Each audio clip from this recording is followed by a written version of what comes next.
क्या आप एक डेवलपर हैं तो आपने होस्टिंग ज़रूर सुना होगा, या तो जावास्क्रिप्ट पढ़ते वक्त या तो आप जावास्क्रिप्ट के इंटरव्यू देते वक्त। सो होस्टिंग का कंसेप्ट क्या होता है और ये क्यों बार बार इंटरव्यू में पूछे जाते हैं। सो ये बहुत बेसिक चीज़ है जो जावास्क्रिप्ट इंजन इसके ऊपर वर्क करती है। तो इसका अगर डिफिनीशन की बात किया जाए तो जावास्क्रिप्ट की डिफ़ॉल्ट बिहेवियर होती है कि वो वेरिएबल और फंक्शन को डिक्लेयर करते हैं on top of it. Like आपके जो कोड होते हैं वो एग्जीक्यूट होने से पहले वो डिक्लेयर होते हैं। सो अगर डिक्लेरेशन अगर देखा जाए तो declaration register variable in the corresponding scope. Like अगर आप पेज के सबसे टॉप लेवल में आप डिक्लेयर करते हैं कोई वेरिएबल तो वो ग्लोबल हो गया, और किसी ब्लॉक में करते हैं तो वो लोकल हो जाएगा। सो उसके अलावा भी बहुत चीज़ें होती हैं, वो बाद में देखेंगे।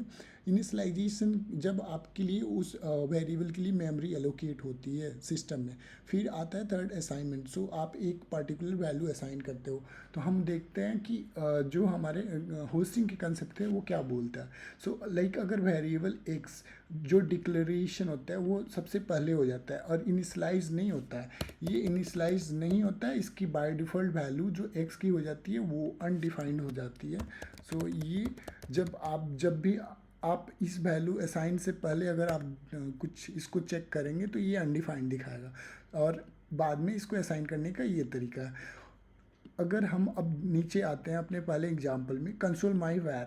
सो यहाँ पे एक मैंने वेरिएबल क्रिएट किया है, जो वेरिएबल मैंने कंसोल लॉग में सबसे पहले प्रिंट कर रहा हूँ, और इसकी वैल्यू अनडिफाइंड मिल रही है क्योंकि जो हमारे वेरिएबल होते हैं माई वैर, सो ये top of it like declare तो हो गया है और इसकी वैल्यू अनडिफाइंड सेट हो गई है, इसकी वजह से यहाँ पे अनडिफाइंड हुआ है।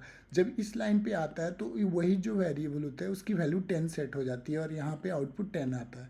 और दूसरा एग्जांपल अगर हम देखें तो दूसरा एग्जांपल आपको यहाँ पे से हेलो जो ये फंक्शन है, ये फंक्शन हमारा होस्टिंग के वजह से ये भी होस्टेड हो चुका है, और ये फंक्शन कॉल अपने आप ऑटोमेटिकली आपके टॉप ऑफ इट लाइक ये डिक्लेयर हो गया है।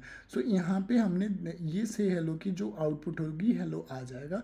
जबकि तीसरा अगर एग्जांपल देखते हैं, सो यहाँ पर भी से ग्रेटिंग same as it is function call हुआ है, पर हमारे वेट यहाँ पे क्या है, वेरिएबल जो डिक्लेरेशन है से ग्रेटिंग का वो असाइन हुआ है एक फंक्शन के अंदर। सो यहाँ पे क्या हो जाएगा, जो से ग्रेटिंग से एक एज ए वेरिएबल की तरह ट्रीट होगा, जबकि हम ट्राई कर रहे हैं फंक्शन कॉल करने के लिए, और इसकी वजह से जावास्क्रिप्ट हमें क्या एरर देगा, से grating is not a function because ये एक वेरिएबल है जिसकी अनडिफाइंड वैल्यू होगी जब तक ये कॉल नहीं होगा आपका 21 to 23। तो ये आई होप आपको ये कंसेप्ट समझ आ गया। ये काफ़ी बेसिक सी होती है, और आप हमेशा अपने कोड में इस चीज़ से बचें, आप अपने वेरिएबल को हमेशा सबसे टॉप लेवल में ही आप डिक्लेयर करें, सो जिसकी वजह से आपके एप्लीकेशन में कम बग मिलेंगे। Thank you.